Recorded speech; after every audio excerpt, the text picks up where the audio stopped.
How can a professional truck driver save money by cooking with a hot pot in his or her truck? Hello, this is Vicki Simons with TruckDriversMoneySavingTips.com, welcoming you to this Savvy Saturday Facebook Live broadcast. Also, feel free to comment either below or send us a question through our website.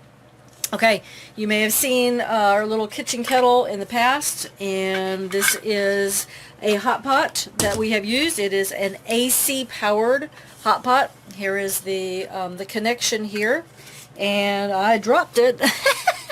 Here's it's actually a two-part plug here. Okay, and it has an electrical or a magnetized thing to be able to connect that with. And the reason why it's in two parts is to be able to very easily fit down inside of your hot pot when you're storing it. Okay, so how many of you have ever spent a $20 bill or the better part of a $20 bill on a meal out in a truck stop restaurant or any restaurant while you're on the road?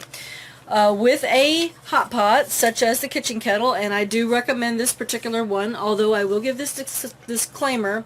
You can see inside this hot pot that there is some of the chipping of the Teflon surface that is worn off, so be careful when you're cooking there. But for example, one of the things that you can very easily do, and I've only got an egg carton here, I don't actually have any eggs, but you can boil eggs, okay, and you can make a variety of things from eggs. For example, egg salad sandwich. My husband particularly likes egg salad, not necessarily with bread, but specifically with crackers, but you could do that.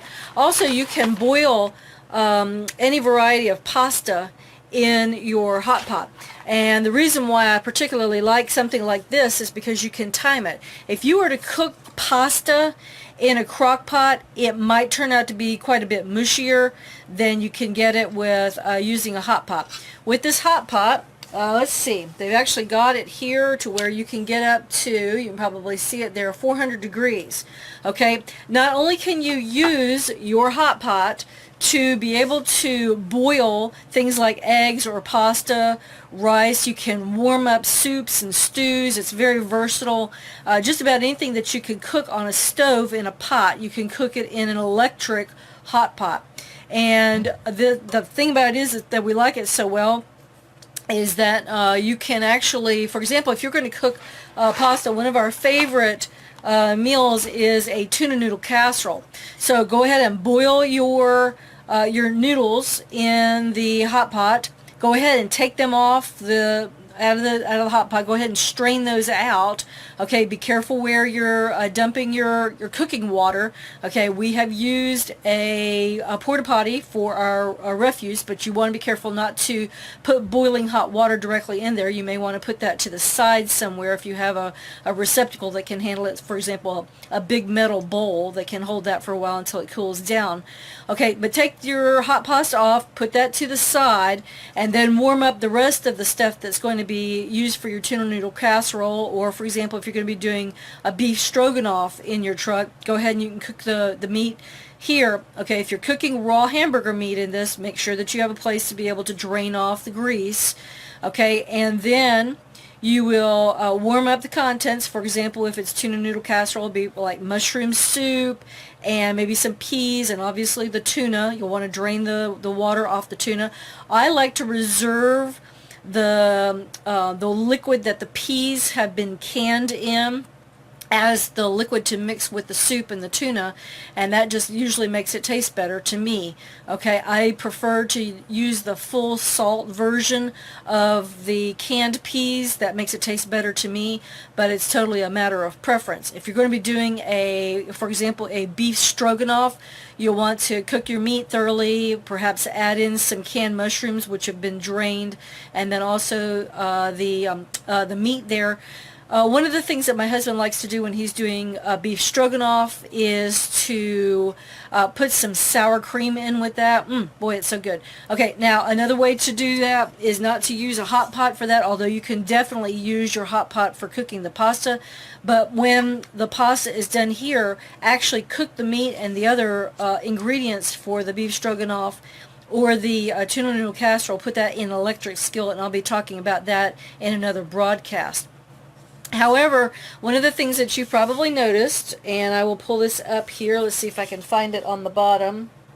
Okay, this, I don't know if you can see it or not, but it says 1200 watts. Okay, this cannot be powered by a plug-in, a 12 volt inverter. This must be powered by a higher power producing ability, for example, through a battery connected inverter. That is the kind that my husband Mike and I used in our trucks, was a battery connected inverter. If your trucking company does not allow you to use that, obviously you will not be able to do this.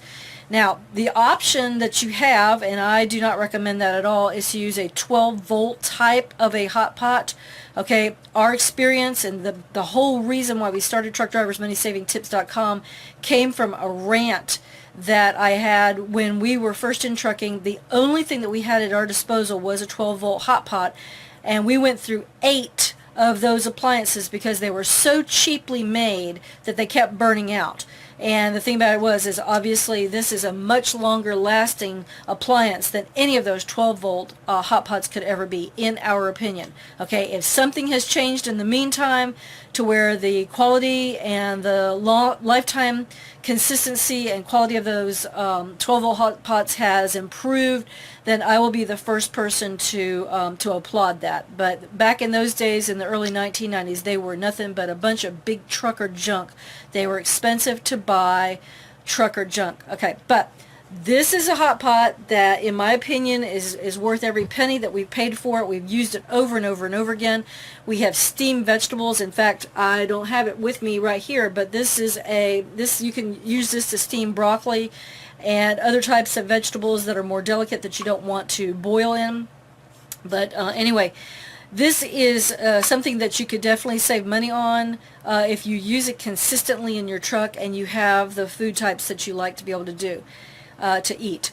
So, that being said, I will entertain any questions or feedback that you have on this, but this is something that has saved us money in our trucks over the years, and we actually have a webpage on our website about that where we talk about a hot pot. And so you're welcome to look at that. I will give the link below after this broadcast is over. If you have any questions, please get in touch with me. This is Vicki Simons welcoming you to interact with us about that. And we wish you safe travels and lots of money-saving opportunities on the road. Have a great weekend, drivers. Thanks.